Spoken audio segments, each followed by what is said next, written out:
Conlon, thank you for joining me in the trenches again. Nice to be back, Jeremy. Thanks for asking me. It's a difficult one for most people. So many different schools of thought on what happened and, how things played out on that day. And what we've been told. Can you remember what you were doing on 9/11? Yes. I was at work. I didn't actually get to watch the events unfold. It was on a radio. And to be honest, I'd never heard of the World Trade Center, so that was not in my consciousness at that time. But when it unfolded and when I got home from work and seen the destruction of the towers, etc., it was just, absolutely unbelievable. Did you think at the time that it was a cover-up? I mean, I thought it was exactly what we were told. I thought it was, these Muslims who were headed up by this brown guy with a beard in a cave with a Nokia 3310 somewhere in the Middle East, and he orchestrated this entire thing. And I believed it for years and years and years. Yeah. Well, for me, I didn't question it until about 2003. I had heard rumblings. I think there was something on Channel 4 in the UK to do with the Pentagon and Thierry Mason. But I didn't question it much more than that. It was around about 2003-04 after listening to an early internet radio show called Black Op Radio. And that's what sort of got my interest. I should have known better, really, because I would have considered myself quite a skeptic back then, because back in 1988, that catapulted me into the JFK assassination and questioning that after watching the Men Who Killed Kennedy documentary that was aired in the UK. So that got me questioning other assassinations. With Diana as well, I questioned that. So I was a little bit miffed why I didn't question 9/11. I think it may have been the shock and awe of the whole event, I think. It was incredible, though, wasn't it? I mean, yeah. If you watch it now, it still is incredible. Yeah, it is. It is so shocking. I think there must have been a level, of trauma, for a lot of people, seeing that. I remember feeling quite uneasy about it in the evening and recorded, some of the news coverage through the night. So I felt uneasy about it back then. Mark, when did you start getting red-pilled? Did you have a Damascus moment, or was it just a gradual evolution of your thought processes? It was I think it was around 1988 after watching that Men Who Killed Kennedy, because I think I was about 17 years of age when it aired, and it actually aired in the October of 1988, and that really sort of gave me a bit of a kick up the ass, really, because I remember thinking back then, if they can kill the president and cover it up for 25 years as it was back then who among us is safe if they can do that? And they did it in front of, a lot of people, riding in a car down the street. It's like it was just truly the power they had to do that and cover it up for that amount of time, and still covering it up, I'm wondering why it is that many people simply don't want to even entertain the idea of an alternative explanation.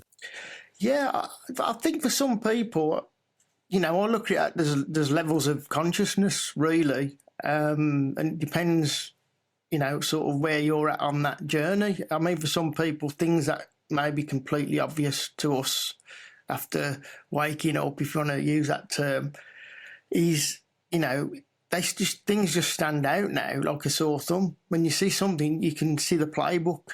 So I think for people, if they're on that element of having a little bit of scepticism and getting into questioning official narratives, I think that's quite a good for them, and it it can help expand their consciousness and raise that into questioning and noticing when we're being told lies or untruths, really, which seems the order of the day these days.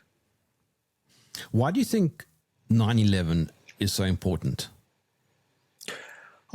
For me, I think there was just to go back, there's two events where I noticed what I would call a massive energy shift, and that was the Princess Diana, and I'll say assassination, and the other one was 9/11.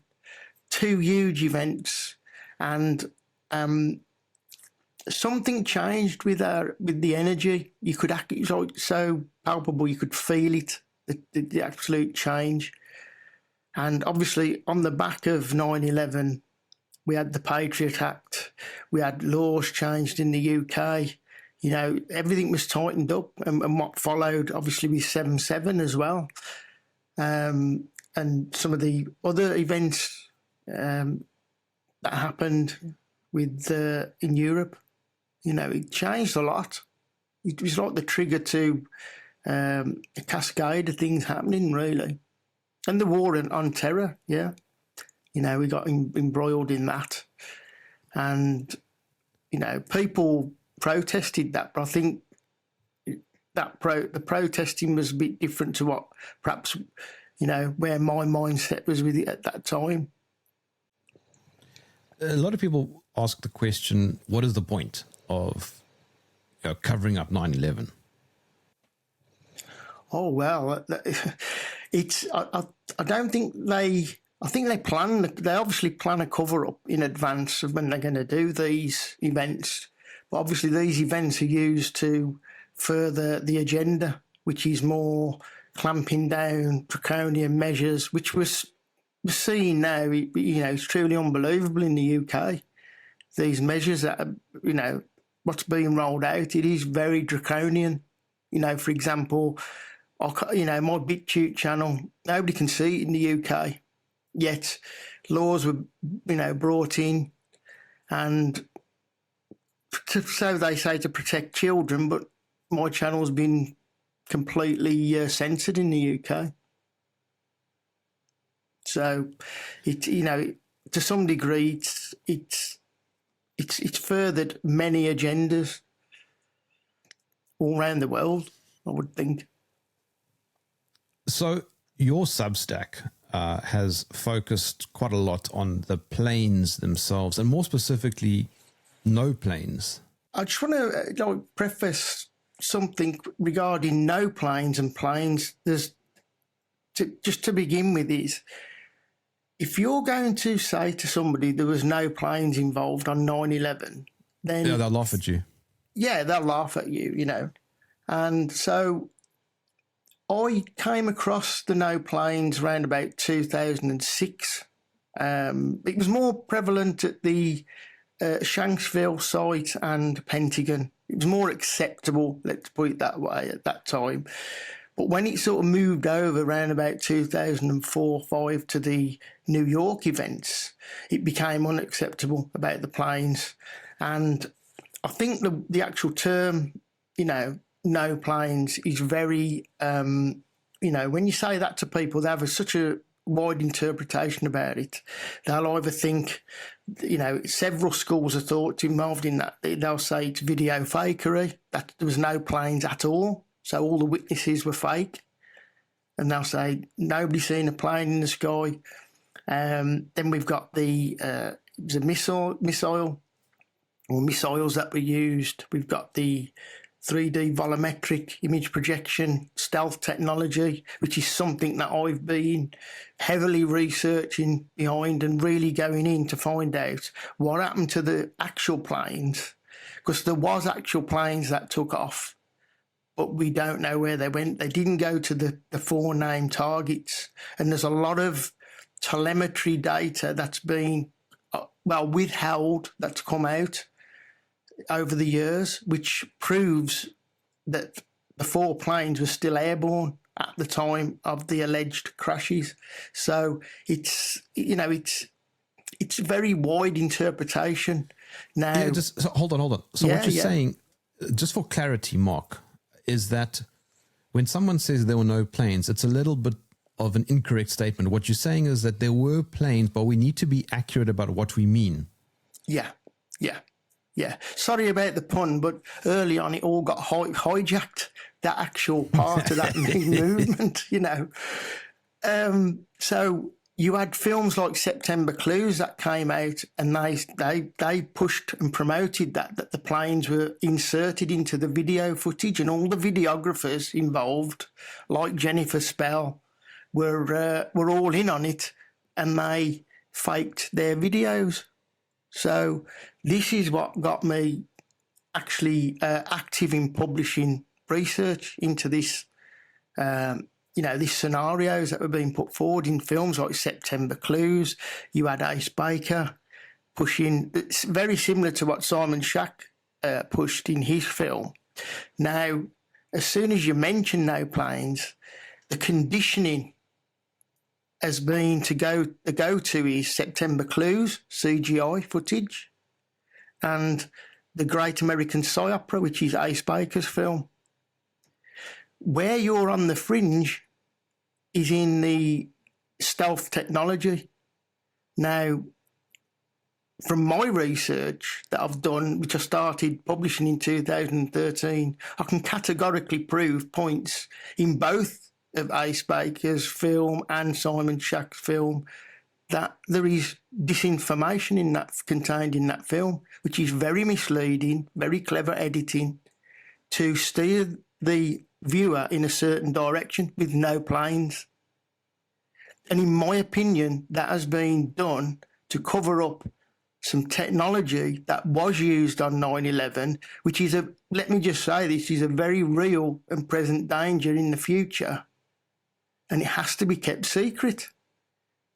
So this is something that I've been researching for a long time, not just the no planes and, looking at what's being proposed in people's films, but also the real evidence with the planes to prove that there was no planes, but there was something else used to create the plane illusions. And I can tell you now, it was not video fakery or CGI planes. And I've methodically gone through that to prove that. But there's a cover-up happening to cover up this technology, which, in my opinion, the elite or powers that be, call them what you will most likely use again. They've probably been using it on and off in other areas, whether it's UFO sightings, to use later on in a Project Bluebeam style event. But the thing is, it has to be covered up and kept covered up, this technology. Well, I'll just establish some facts for, which is what we went over, and I'll try and go through this quite quickly because I want to get onto the actual technology and perhaps the cover up of what's at work. So an established fact is none of the 4 plane crashes activated an ELT. Now, an ELT is an emergency locator transmission or transmitter. They're fitted in 767s and 757s and small aircrafts. Now, what's unique in a 767 and 757s is you cannot manually activate an ELT. So what I mean by that is it won't go off early because of the parameter settings. So what happened with Flight 11 and Flight 175, there was 2 ELTs registered that the authorities have tried to account to Flight 11 and Flight 175. Now, this is impossible because Flight 11's ELT went off 2 minutes too early and Flight 175's went off 4 minutes too early before the crashes. So this is an impossibility. But what I can say is on record in the NTSB reports, they do not report an ELT for any of the 4 flights going off at the time of the crashes. Not one. It's not recorded in there. And they should have gone off and emitted this beacon to find the plane. Now, And this is official. this is absolutely official. It's in their own documents. They've even got one of their expert witnesses, which, I've published about, articles about this. So that's one of the areas to prove that none of the 4 planes crashed at the named targets. So that's just an area. So, these are fitted in the back, in the tail section. Now, normally with a plane crash, your tail sections they break off. That's why they're fitted up in that area. So in enlarged Boeing 767, that's where they sort of be located. Now, I'll just flick through this. There's the document, here. It's explaining. Again, this is a commission-sensitive document. Not all these were released at the time, but there was interviews conducted part of the investigation, and they actually tell you from Paul Thumser, who was an ex-pilot, an operations manager. He said an ELT locator transmission cannot be triggered by a pilot in a 767, and this is on record. So people don't know these facts.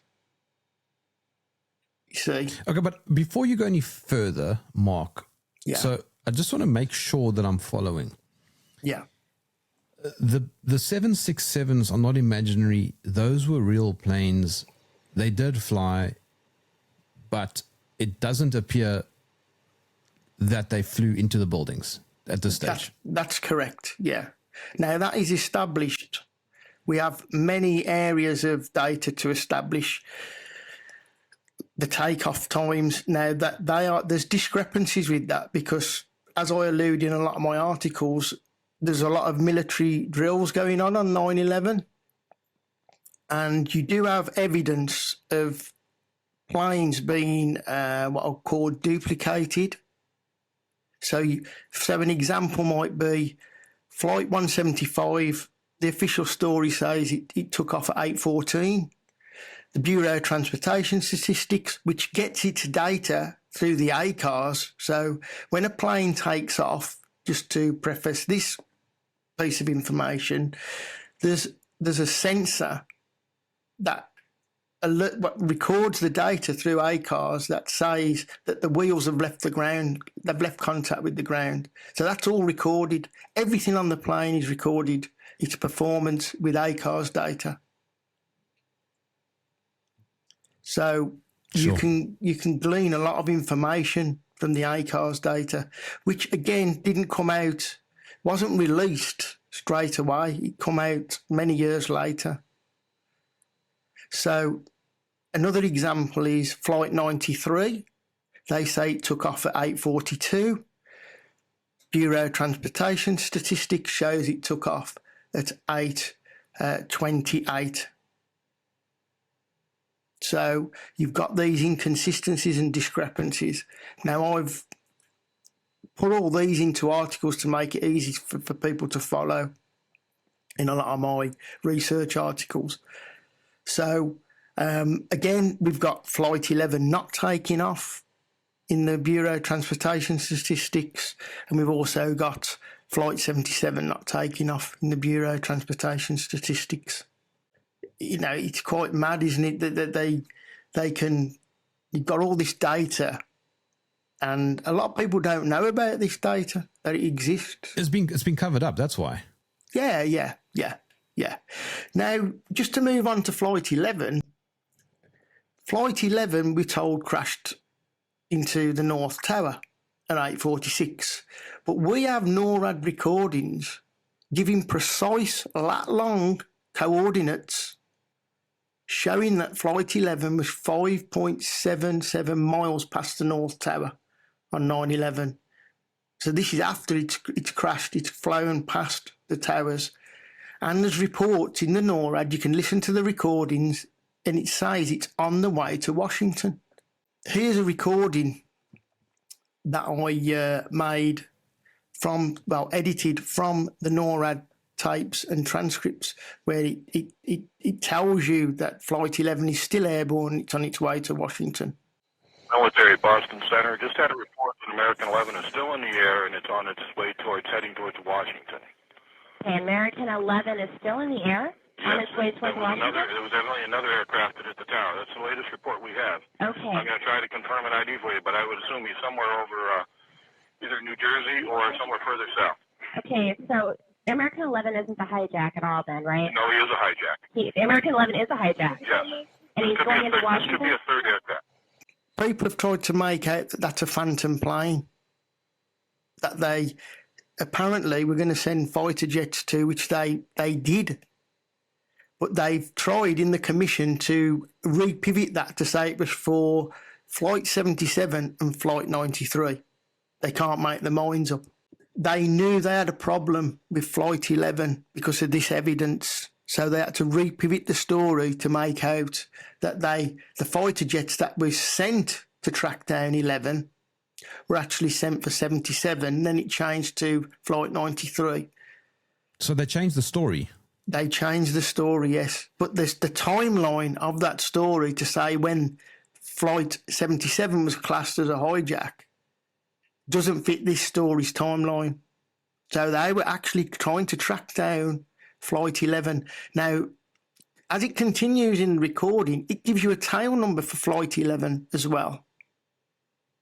So they not only give you the long coordinates, which places it after flying past the Twin Towers by 5.77 miles, and they say it's on the way to Washington, they also give you the tail number for Flight 11. But would people not have seen the plane or the planes? They may have done, but who would know? If you're talking about people on the ground, they would not perhaps know that is Flight 11. They're not going to know. They might just be like a plane flying through the sky, you know. Joe Yeah, and not take much notice of it. So we have the same for United 175. That was still airborne. This is an established fact, again, through telemetry data, that Flight 175 was picked up and routed messages through ground stations to do with the ACARS, which is the addressing and reporting system messaging, which is sent to the aircraft, and they have uplinks and downlinks. Now, if a plane's over a certain part of the country, the messages are routed through the nearest station, ground station, ACARS ground station, to that plane. Okay, so it gives you a bit of insight to where the plane would have been. So with Flight 175, as I'm going to show now, it received some ACARS messages at 8:59, and it was routed through Harrisburg, which is nowhere near New York. Now, at the time, Flight 175 would have been here, and the ground station is here. That's picking up where it's routed through. So that is a major anomaly because it should have been routed. Wait. So it changed course. Well, we're told that United 175 did this turn and flew back to the Twin Towers. What seems to have happened is it didn't make the turn and flew straight, continued in its path, and was receiving ACARS messages over in Harrisburg and Pittsburgh, which is, nowhere near New York. Now, there is a bit of a radius on the ACARS, but not enough to be sending and routing messages through the nearest ground station to the aircraft. So where was it heading? So that's a good question. That's something I'm trying to establish with that. So I don't know for definite where it was heading. All I know is it wasn't heading for New York. I'm trying not to be too speculative with this flight. There's other flights I can tell you exactly where they was heading. But this one you're not sure. This one, all I know is it's still airborne. It's 154 miles away when it received that ACARS message in Harrisburg. Now, it also received at 9:03 a message which was routed through Pittsburgh. Now, Pittsburgh is quite a considerable distance from New York. Now, the planes crashed at this point over here, and yet ACARS messages are being sent to the aircraft over here. Was this at the same time period? Yeah. In fact, if you're going by the official timeline of when Flight 175 crashed, it's actually the message is sent, I think something like 5 or 6, 7 seconds after the planes crashed. But it doesn't end there with Flight 175 because, okay, I'll just start that again. Now, Pittsburgh, that was 315 miles away from where Flight 175 should have been crashing at the South Tower at 9:03. Again, that's a considerable distance, which you can see in the Google Earth. So, Mark, but you know that by now somebody will ask, okay, but there were people on board. Isn't that fairly easy to track? Yeah, well, we've got a lot of problems with the people on board, if you want me to go there with that. But, let's look at Flight 93, for example, with people on board. And I'll come back to 175 with the passengers. Regarding Flight 93, we've got Mark Bingham, who was said to be on that flight. Now, I've done extensive research into this for just to make this clear. He was not listed on the manifest. He was not listed. And plus, in the official documents, they actually say he wasn't assigned a seat number on Flight 93. So what happened? See, I can't say what happened to him. All I can tell you is in the official documents that I've had, that were released, declassified, there's information telling you that Mark Bingham didn't get that plane. They've tried to explain that he didn't get on that plane, that he got on that plane he was flying on his mum's employee pass or her sister's employee pass. Now, I'm in touch with a United Airlines flight attendant who flew around that time, who worked for United. And she tells me, if you're not on that manifest, you're not on that plane. Plus, we got this other evidence admitted that he didn't have a seat number, because they will not get that plane off the ground until that manifest is completed properly, because it has to take into account all sorts of information to do with the passenger, the luggage, the weight, everything. Everything's taken into account. Ignore the passengers. What about the pilot? I mean, isn't that public knowledge? Well, again, if you look at Flight 93, you've got a fueler named Anthony Mazza, who was fueling Flight 93. And when he gets on board to hand the docket and the documentation to get to the co-pilot, he didn't recognise the co-pilot who was shown on the news. And he didn't recognise the captain. So he took it upon himself to contact the FBI. Again, this is all admitted in documents. It's all on my research Substack site. So who are them? So who was that person? So there could have been a bait and switch with the pilot and co-pilot. Yeah, it could have been. They could have been. Again, there was a lot of military exercises taking place, but again, you have have duplicate flights happening, which it's even worse with Flight 93, because you have two lots of evidence showing that Flight 93 is over Champaign, Illinois, near Chicago, and you also have it at 44 miles past the crash site in Pittsburgh, in Pennsylvania, in Shanksville. It's heading towards Washington. So you have two flights giving two lots of data. It's as if the air traffic control was seeing Flight 93 over in Pittsburgh, but the ACARS and radar was showing that it was over in Champaign, Illinois. Now, that's backed up that it was in Champaign, Illinois, because of Colonel Marr. He's on record as saying that they observed, he was told, somebody came in and told him, it's all in his account, that Flight 93 was circling over Chicago, and they didn't know whether it was coming into land or why it was circling. They didn't know if it was something to do with the attack. So you've got all this information that, is contained in these documents, and it paints a very, very different picture to just there's no planes. My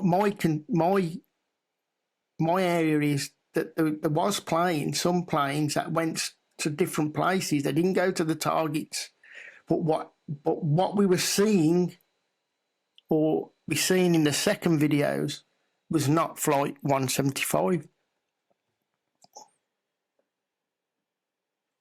Then what was it?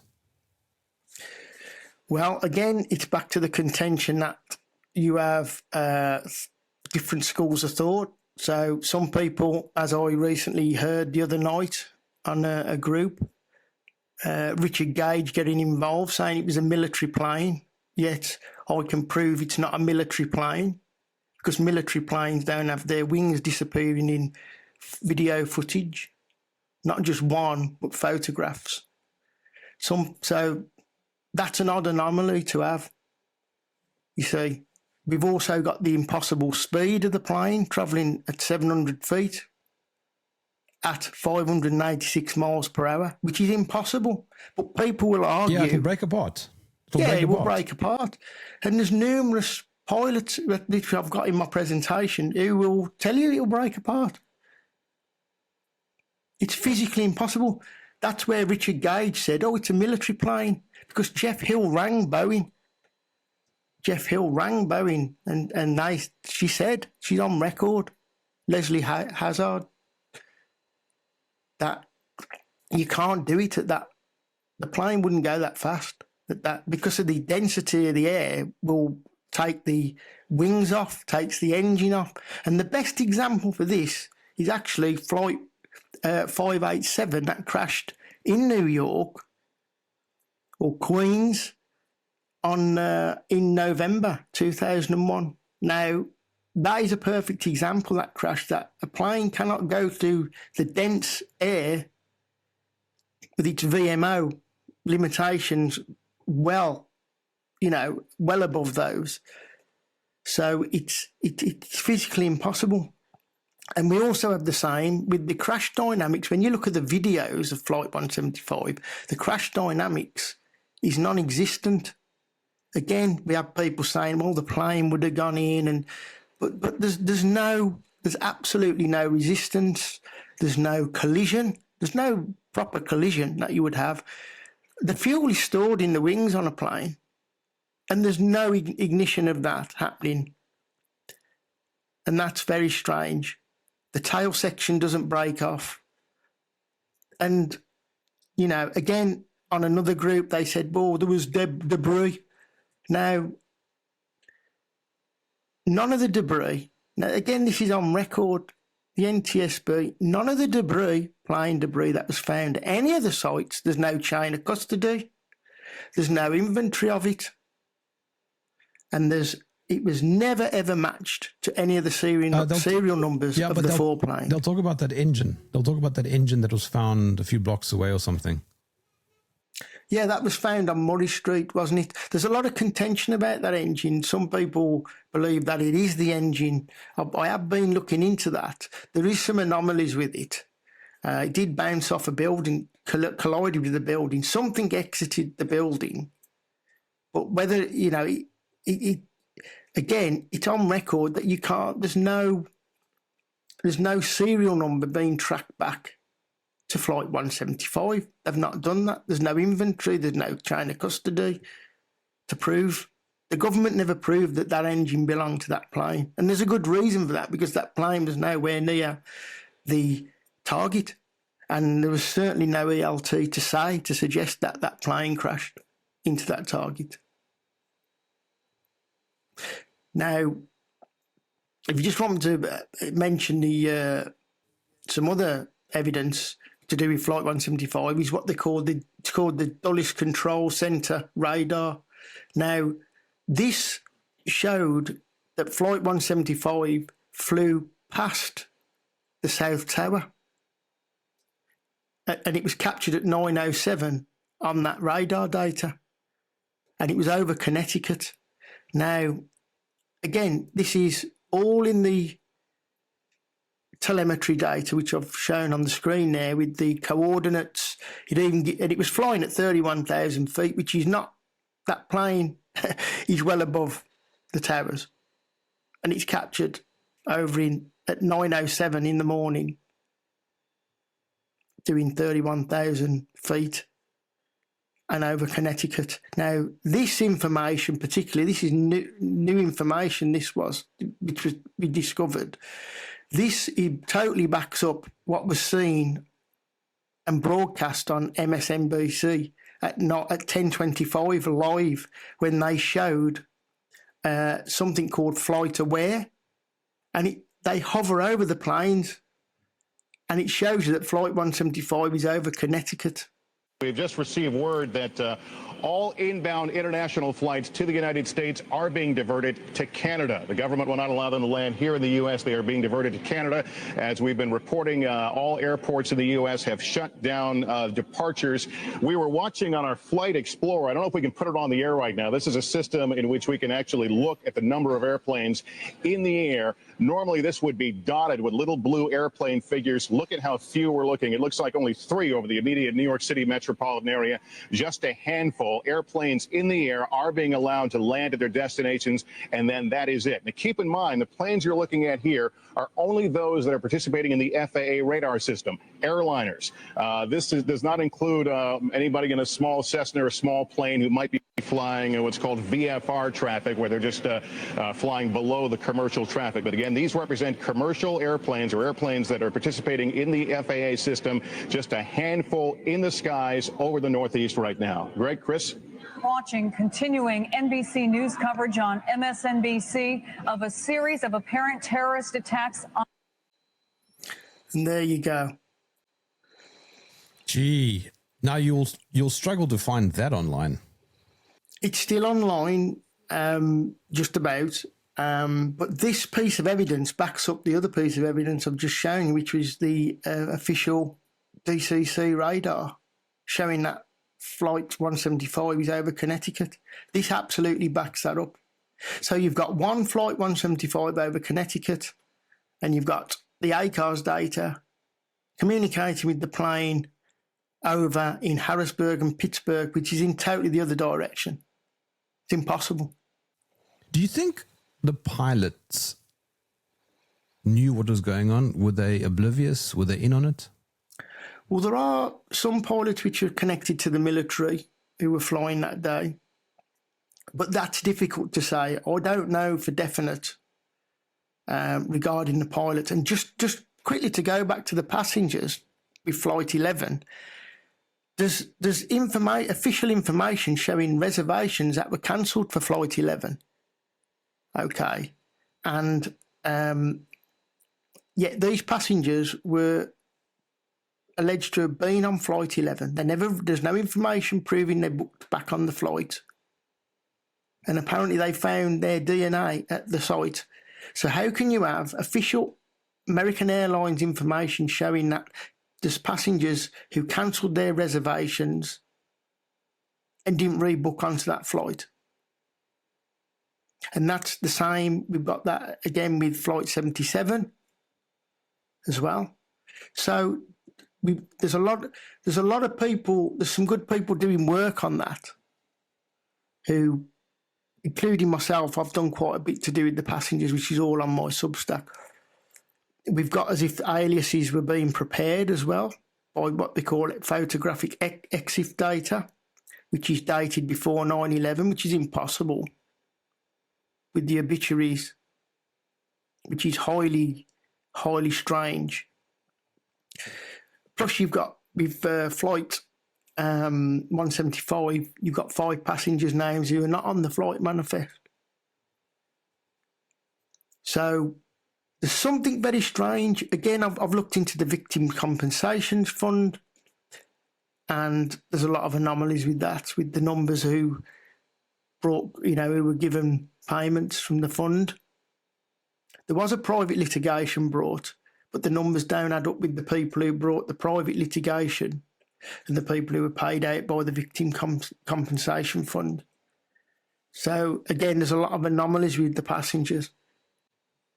Just to show you there, that's off the flight aware.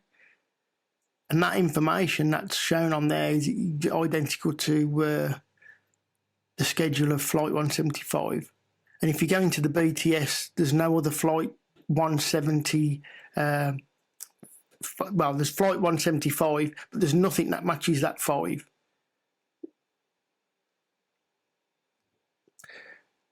So I'll just quickly move on to American Airlines. You've got that went off radar for 18 minutes.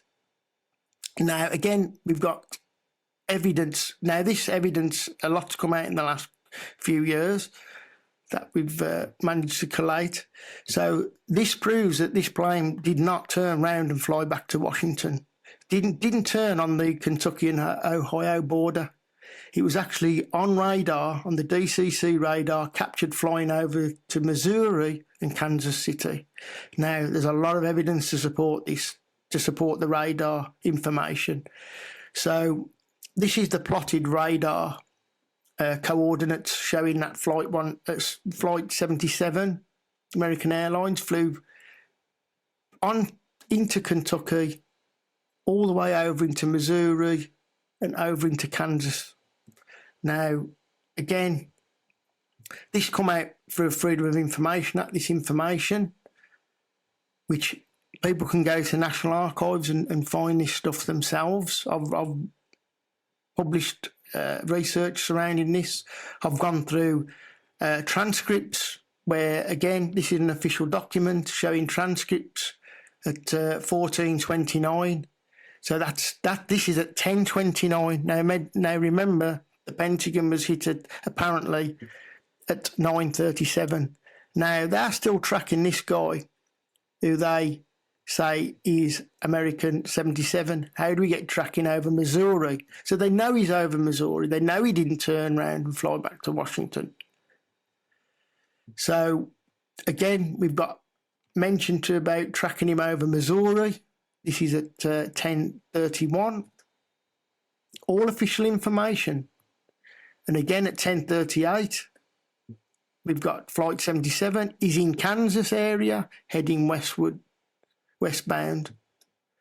And again, 10:40, they're saying it's over in the ZKC, which is, again, that's Kansas City airspace, and still airborne. And again, at 10:41. So there's a lot of official evidence there, and we also have what was shown on CNN, which showed that the flight didn't turn round. It was still in green, which means its transponder was still on at that point. And this was shown the day after on CNN, so this is flight aware again, totally contradicting the official narrative. So I'll just play this loop, shows you the flight which I made.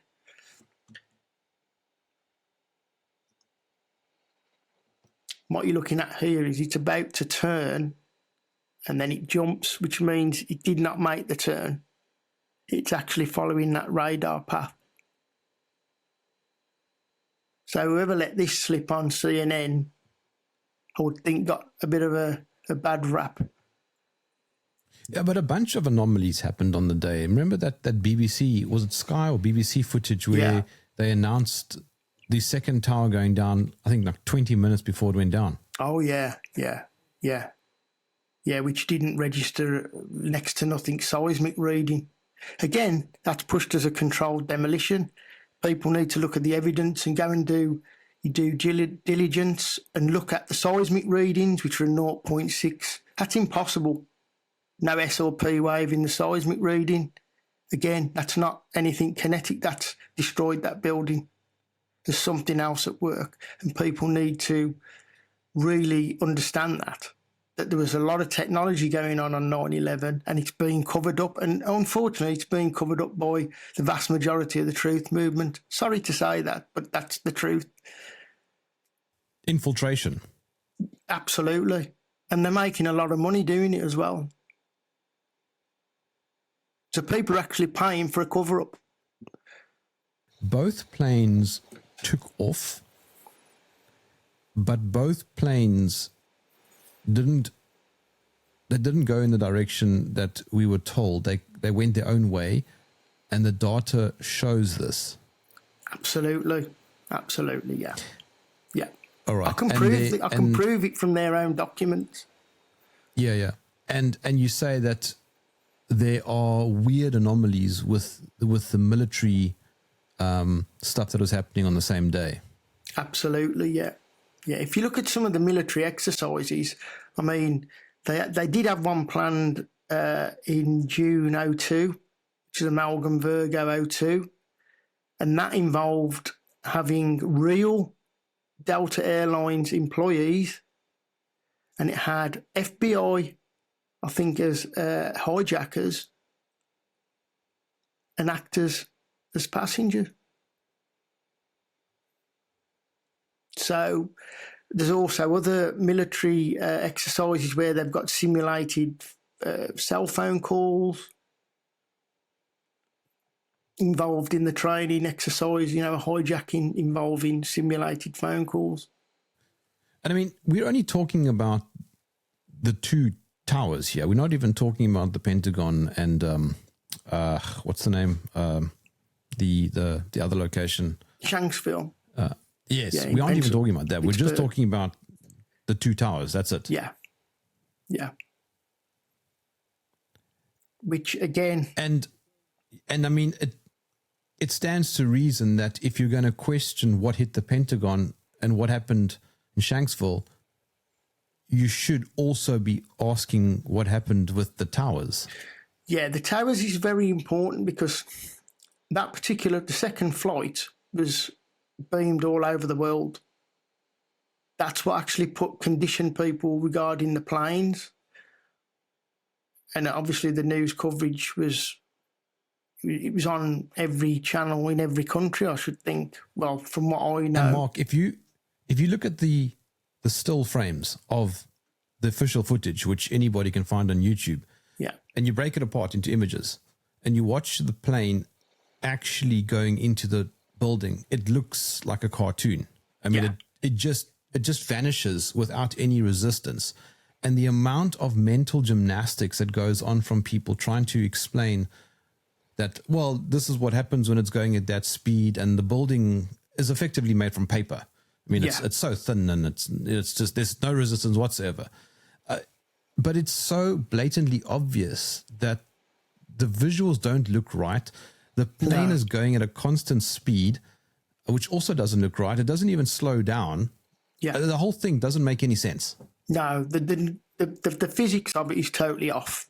I know, again, this is a big contention in the truth movement. They contend, I'm going to show you why it's not military planes, which is being pushed at the moment with the remote controlled planes. That is actually a cover story. So you don't look at the technology that was involved to produce those planes. Well, I'll just mention about Flight 93 because it's just, as I'm going through this presentation. Yeah, so, yeah, that had the same with the A cars. It showed it was over Champaign, Illinois, which is 500 miles away from Pittsburgh. Like I said, Colonel Mars on record. He's about United 93 circling over Chicago. Yet again, this is where we have Flight 93 should have been here, the crash, yet it's registering ACARS messages over here. We even have ACARS messages that chime in the cockpit of the aircraft after it has allegedly crashed and is no more. It sets off a sound to say that the message has been received. This is, again, that's impossible. That couldn't happen if the planes crashed. But what we're looking at now is Colonel Mars' testimony or account on a commission-sensitive document, which was unclassified. So he admits it was circling over Chicago, which is nowhere near Pittsburgh. I'll skip over that one. Plus, we have the air traffic controllers now. They're saying it's 15 miles past the crash site of Shanksville. So it flew further on. How can this be when we got the plane and the A cars over in Champaign, Illinois? Again, this is spoken about on the in the documents to do with the transcripts from the air traffic control. Again, it's listed the position coordinates, which people can go and put these coordinates into Google Earth and you will find the same findings of what I've found. Again, this has come from a commission-sensitive document. This shows you the last lat long coordinates, showing it's 44 miles past the crash site. We also have Linda Justice, who shows that the plane is going to Hagerstown, which is 69 miles past the crash site. So this is giving us some indication of where this other Flight 93 is heading. So Hagerstown is 69 miles past the crash site, as you can see there. So it's heading towards Washington. Now, there was a change of flight plan.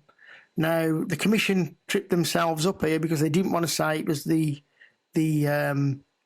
hijackers that done this, or alleged hijackers. But again, this is on record on CNN, which was broadcast at 5 o'clock on the day. And then disappeared off the radar screens right here outside of the Pittsburgh area, a place called Shanksville. We don't know what happened there. What's kind of odd about this one, Joey, is that at some point after flying past Pittsburgh, the pilot apparently radioed and changed his destination to DCA, which is Ronald Reagan National Airport. Unclear what that means. Now, let me just kind of put this all onto one graphic, if you. There you go. Again, it's mentioned in Dateline. He was right. Dateline obtained radar data showing the path of United Flight 93. A little more than an hour into the flight, it makes a sharp turn off course near Cleveland, Ohio. Radio communication is switched off. Dateline has also been able to confirm that a new flight plan was filed from on board, perhaps by a fourth hijacker, identified today as a pilot. Destination, Reagan International Airport. The plane was now on a direct course for Washington, D.C. So, again, there's numerous reports. Now, there's some evidence to show that Flight 93 actually landed at Reagan National Airport at 10:28. So, again, this was put on this Flight Aware. Flight Aware. So this was confirming it's landing at 10:28 as it was heading to Washington. We also have from an Excel spreadsheet from Reagan National showing it landed at 10:28. Again, this just talks about ELTs there. So this slide shouldn't be there, so you might want to edit that one out. So it leads you to this. So planes that are still airborne after the alleged crashes, stands to reason you're not going to have any ELTs activated, which is, again, officially in the NTSB. So as I flick to the next part of what you asked about, so if none of the named planes hit the 4 named targets, what did we see crashing into the South Tower? Now, this is a big question. This is a very contentious area of, research. Causes a lot of arguments. So there's some schools of thought, which I mentioned earlier. So we have remote controlled planes, we have missiles, we have CGI and video fakery, inserted planes. We've got 3D volumetric image projection, which people may not be too aware of, which is something that I've been involved with, which we covered in the 9/11 Alchemy film. But I'm just going to go to some established facts. So flight data shows that the planes were travelling at impossible speeds for both 767s and 757s, below 1,000 feet. Now, as I said earlier, Boeing are on record when Jeff Hill spoke to both Laurie Bechtold and Leslie Hazard. So, and these are work at Boeing, and Leslie's an engineer. We also have a lack of Newtonian physics observed in the second plane video, which is very, very strange. So, as I said earlier, the best example of impossible speed, because the airframe of that plane would not be able to handle it, was Flight 587. And I'm just going to play this short clip here to explain it better. 587. Out of Manhattan, a little over 2 months after, or 2 months and a day after the 9/11 event, same year. Do you remember it crashed? Everybody thought it was another terrorist event. It took off right behind a big Japanese airliner, and it was a little bit too close and had turbulence. That wasn't so much the problem as the less experienced pilot had learned that you make the rudder go to get out of turbulence. And he went, hard left, hard right, hard left, and he tore off the tail of the airplane. Now, that was just with air forces. They're at about 2,400 feet, about twice the height of the World Trade Center. Not only that, as the pieces started coming down, the engines were torn off the plane. What does that tell you about a plane supposedly going twice the speed and banking a tight turn into the towers? It couldn't do it. It couldn't do it. Exactly. And the best evidence, we have a demonstration right there.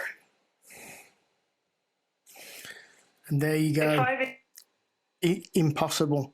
That's, it's impossible. And just this video here shows just regarding the wings, how they can be, quite fragile.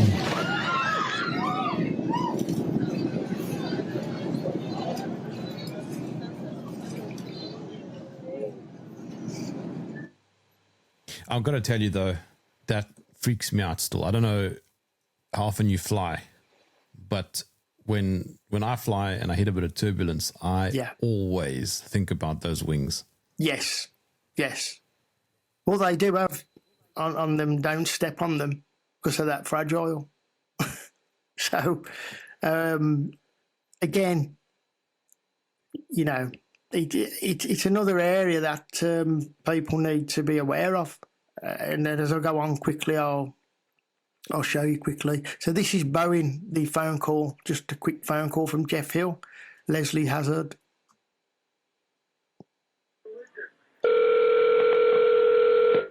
You have reached the Boeing company.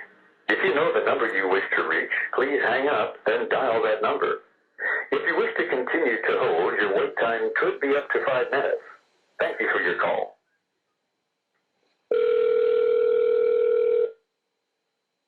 Leslie? Hi, Miss Hazard? Yes. I was talking to a lady at Boeing yesterday, and she had directed me to you because she said that you have an answer to the question that I was asking. Oh, I hope so. Well, the question is, I think it's probably a rather simple one, it has to do with the maximum speed of a 767-200 at 700 feet altitude. Oh, boy.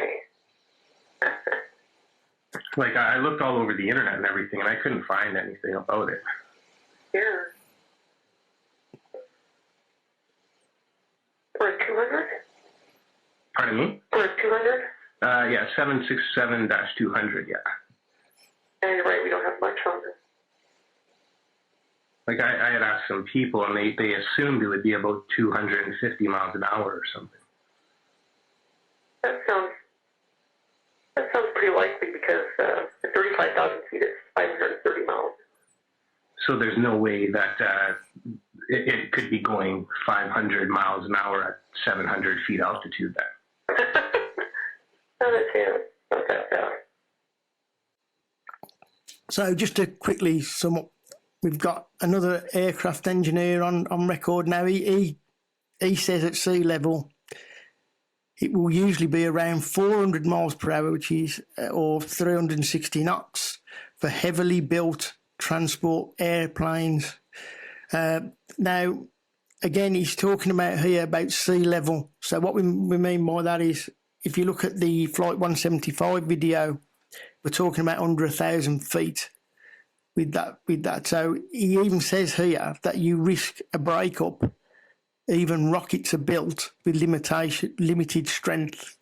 So they have to observe speed limitations during certain phases of their climb through the atmosphere to contain the aerodynamic forces on their bodies. So what he's talking about there is where the air is more dense, you cannot travel at cruising speed because of the air and the molecules. It's too dense, they're too spread out. It's the equivalent, if you can imagine, of somebody being pushed through a swimming pool, and you imagine sticking your arms out, you'd be going through like a swimming pool, and that density of this pool compared to when you're outside of the pool. So, and the airframes are not made to travel at those speeds. And there's, you've got all sorts of pilots. There's quite a few in the old pilots for 9/11 Truth. They spoke out about this, about these limitations. I do find it strange that there's other pilots who won't go there with a lot of this information, who they won't look at the ACARs, they won't tell their viewers about the ELTs, they don't talk about the DCC radar, they don't talk about ACARs, they don't, and I'll find that strange because people need information to make, to digest the information and make their own conclusions out of a lot of it. I do worry about what they're not being told. Now, just for the lack of Newtonian physics, I'll just quickly play this.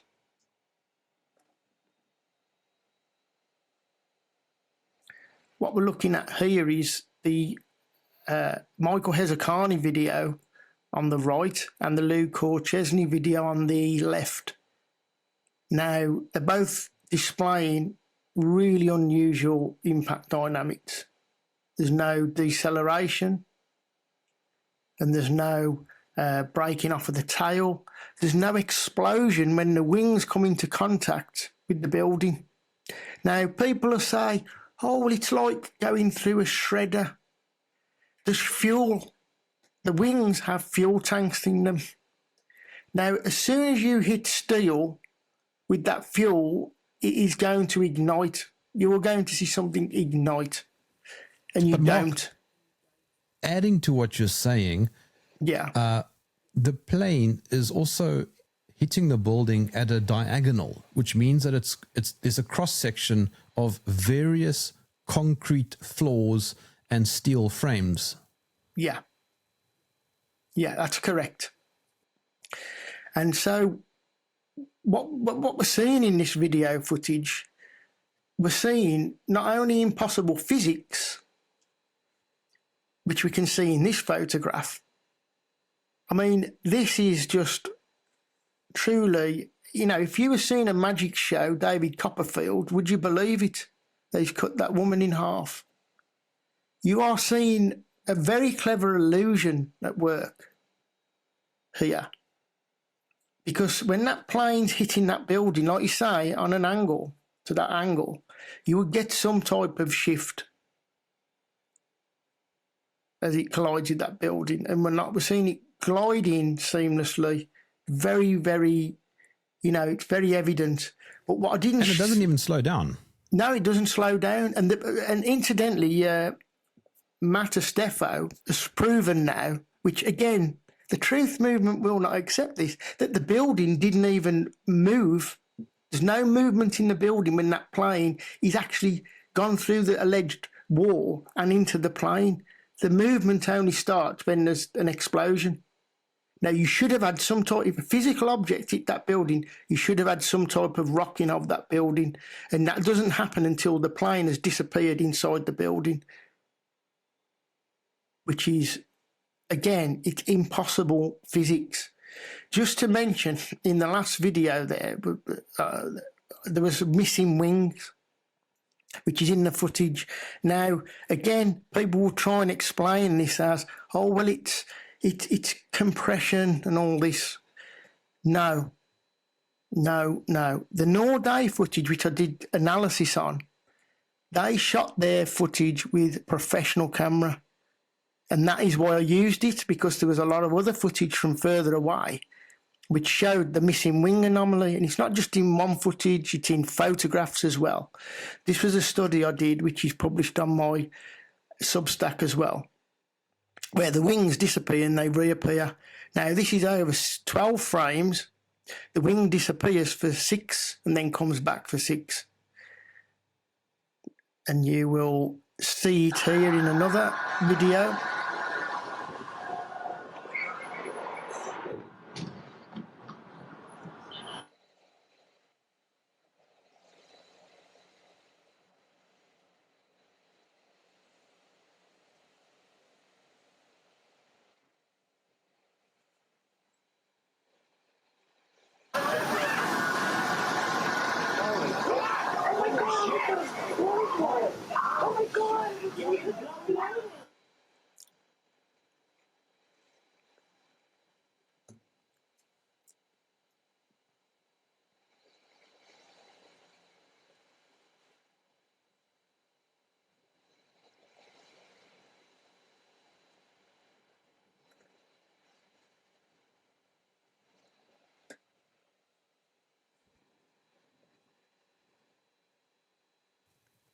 It just doesn't look real. No, it doesn't look real. Now, this is because that footage is quite grainy. People say it's compression. The wing's disappearing and the tail section is because of compression. But it's not compression. Now, this still here is taken from the highest quality of the Nord-A footage, and they had a professional camera, which is what I conducted my analysis with, my frame-by-frame analysis, where that wing and tail section is missing for 6 frames, which is quite a lot. Now, that isn't compression. That's not an artifact of compression, video compression. The other thing is, this would explain why people seeing a small plane, a large plane, a Cessna, and in some cases people say they saw a missile or a rocket. So let's just strike out the top one. Remote controlled planes do not have wings disappearing, period. They don't. This is trying to be pushed at the moment by select people in the truth movement that this is remote controlled planes. Categorically is not a remote controlled plane. You're looking at remote controlled planes do not have wings disappearing. Missile? Possibly. But can a missile make a plane-shaped hole? Can a missile make a plane-shaped hole? Think about that, because that's what the cartoon physics showed, a plane-shaped hole. Then we have the CGI inserted planes. Now, where this falls down and doesn't sufficiently explain everything is, you have eyewitnesses who've seen a plane. I have a friend in New York who watched the second plane go in seamlessly into the building. So, is he a liar? Are they all liars who filmed these and photographed the plane? That's you have to contend with that. People have to weigh that up. Have you got everybody involved and on board? And just think about this. If they was, how did they track the plane if it wasn't there at all? How would they pan and follow the plane? So it doesn't suggest CGI planes. Plus, what I said with my earlier research into September clues showed a lot of errors. And in my opinion, deliberate errors that were put in that film to lead you away from number 4, which is some type of image projection technology, which sounds very, very Star Trek and sci-fi. But the evidence is there to prove that this technology exists, and it's been there, well, since I can track, that the desire to develop this technology was around the early 90s, in 1991. So I just mentioned this. So this is just a close-up here of the disappearing wing. Is that a Boeing 767?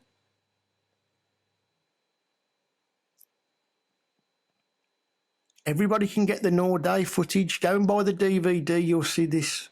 You'll see this anomaly.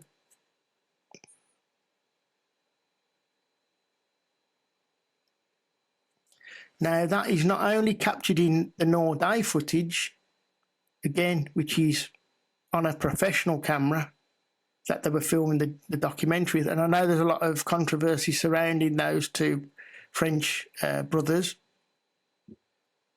But we also have this particular person from England, he was, nameless, Sweeting, and we believe from a lot of the testimonies that thought they saw a small plane or small object or missile, we believe that they were seeing this technology from some angles wasn't so good, which was captured on the cameras and also witnessed by the eyewitnesses. When we came down here, I see a rocket go into this one. Just watch the rocket drive straight into the centre.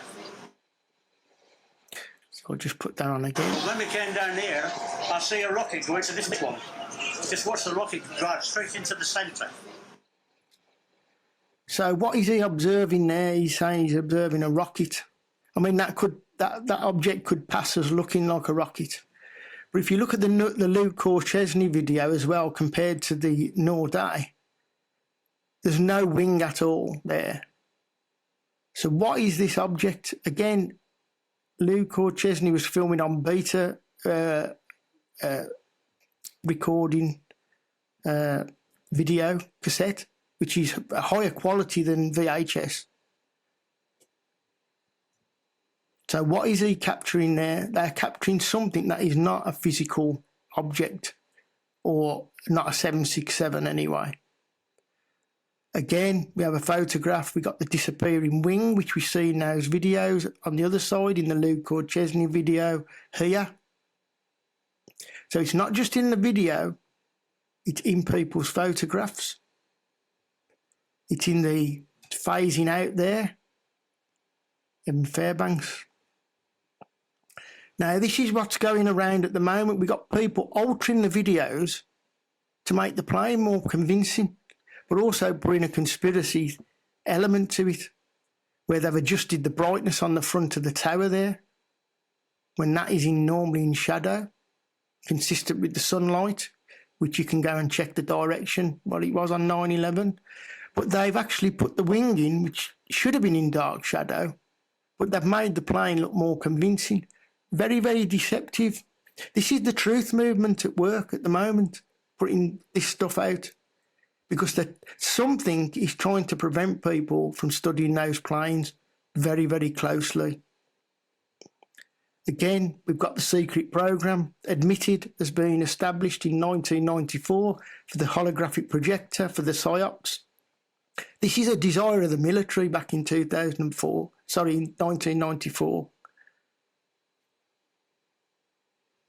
Published in the Washington Post. Again, they had a desire for using holographic technology, again for PSYOPs.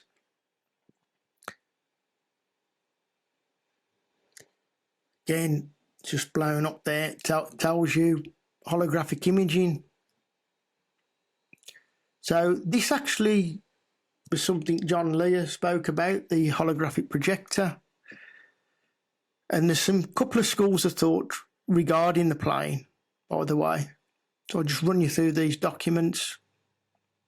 So it was admitted by the Pentagon that the holographic projections openly as part of its non-lethal weapons program, but since 1994, the program disappeared from view, and it was put into a black budget effort, and that was published in Defence Week. So again, it was even spoken about as early as 1991 in the Army's JFK Special Warfare Centre and School in late 91, disclosed it was looking to develop PSYOP hologram system.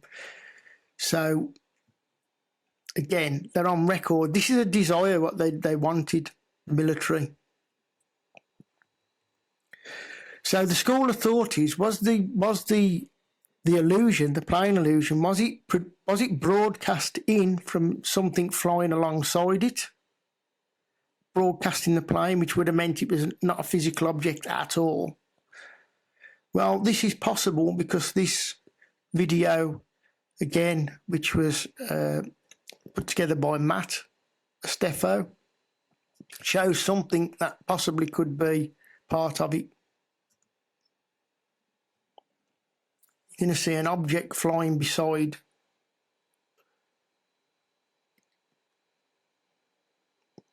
Very strange footage this is.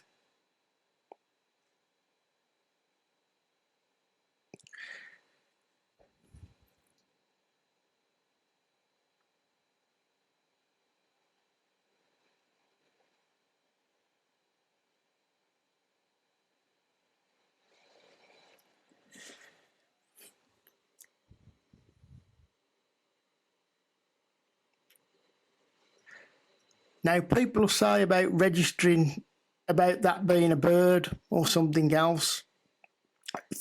To be captured on that video, a small object like that, for the lens to register that object it's very tangibly something quite not as small even as a helicopter perhaps. It's travelling at a similar speed to the plane. When the plane was travelling at 586 miles an hour, which is completely impossible. So I'll just move on. Now, the other school of thought is, was we looking at something that was cloaking around a delivery system object, air vehicle, to create the illusion of the plane? Again, all very sounds unbelievable. But they were working on this stuff. This is the type of technology they were working on. And it's in a patent where they can put a plane or an aircraft volumetric image, ghost image, they call it in the document, into a desired space or thin air, used as a countermeasure, decoy countermeasures. We also have this deadly illusion, holographic missiles and laser camouflage coming soon. Need to knock the E off the soon there. We also have some very strange elements, which was, at the time of the 4 crashes, the Earth's magnetic field fluctuated and spiked. This also happened with the buildings disappearing. There was quite a lot of disruption going on in the Earth's magnetic field. And we've got it listed, shown there, plotted there. Quite a sharp dip there at 8:46 when the first plane hit. We also have, during the Pentagon incident, alleged crash, which, just to let people know, it didn't even register a seismic signal, a tangible seismic signal at the Pentagon. Now, very strange because they described it as an electrical interference, disturbance, which is similar to what we're seeing in the Earth's magnetic field. So again, I'm just putting this out there. I'm not saying exactly what it is, but plane crashes do not cause the Earth's magnetic field to behave in this manner. And there we have at 10:03 and 10:06. What a lot of people may not know is that 10:03 is the official crash time of Flight 93. Yet the seismic signal, very weak signal, that was registered in Shanksville was at 10:06. Here we got like a dip in the Earth's magnetic field, some short spikes, downward trend happening between 10:03 and 10:06. So I just want to move on quickly to the implications for the technology. Now, this is why I believe it's being covered up. This is why you're having the remote controls plane put out there. When remote control planes don't have the wings disappearing, we've had the video fakery, that everybody's in on it. All the people who videoed, all the eyewitnesses are in on the conspiracy. I don't buy that. And plus, I have a friend in New York who seen the plane. So he's seen the illusion. And he said it went seamlessly into the building. Okay, so the implications for this technology, which they're huge, because it's got to be kept secret, and I think there's people trying to keep it a secret. So is this going to be used in another type, Project Bluebeam, down in the future? Possibly. So it could be a clear and present danger. So, again, this was spoke about by Sergei Monast in the disclosure of information about Project Bluebeam, which we see. So we know the towers were turned to dust. Again, this is a big contention in the truth movement. But the evidence shows them towers did not hit the ground. WTC1 registered, I think it was a 2.3, and the South Tower registered a 2.1. Both of them had non-existent S&P waves, which means it was not kinetic. So it was the equivalent of the floor. So if you imagine on your bed, getting up off your bed and the bed springs back, that was what the rumble was in the ground. It wasn't through everything falling to the ground. Because when you look at the rubble pile, it's hardly above the lobby of the towers for each tower. It's very, very minimal. Paper survived. Now, again, this is being covered up. And people need to understand this technology is real. And this could be what they use in the future, because you change them planes to UFOs and you've got the buildings turning to dust. Potentially you've got an alien invasion or an alien attack or alien threat. Now, again, this is being spoken about in the papers, being spoken about online, in publications. You've got it here. By all accounts, they've set up a unit in the UK, the SAS, to deal with an alien threat, like a national security threat. Again, we've had all the UFO things with the Pentagon. Now, regarding that Pentagon video, potentially it could be showing that piece of technology that I've shown earlier, which was a decoy for countermeasures. They could have been filming that, the pilots. Again, this is the one I'm talking about. That could easily be that plasma-induced laser 3D volumetric ghost imaging. And they have it and they speak about it and they use it for decoys. It's also spoken about in the RAND Corporation because they're worried about China having it. Not that I think it's a global thing, so I don't think for 1 minute everything's separated. But it's mentioned in the RAND Corporation report that they have what they call illusion holographs or illusion holograms with sound. They can produce sound. And that's been proven. There's videos online. You can see the military can broadcast sound through plasma-induced lasers. So this isn't fairy tale stuff. This is, it's real. It's a real technology that they've been, probably 30, 40 years ahead than what we even have been presented with. Mark, I apologise, but we are quite a lot over time. Oh, okay. Yeah. I'll just say about the film, then I'll just mention that, and if you want to edit that in, you can. So anybody interested in this area, go and watch the film I was involved with that was made by Chris Hampton, and it's called 9/11 Alchemy Facing Reality. Thanks for having me on, Jeremy. Just quickly, your Substack. Yeah, it's 9/11 Planes Research. If you just type that in, you'll find my Substack. It's substack.com, I think. Mark Conlon, thank you so much for joining me in the trenches. I really do appreciate your time. This is an incredibly interesting topic. Thanks for having me on, Jeremy. Appreciate it.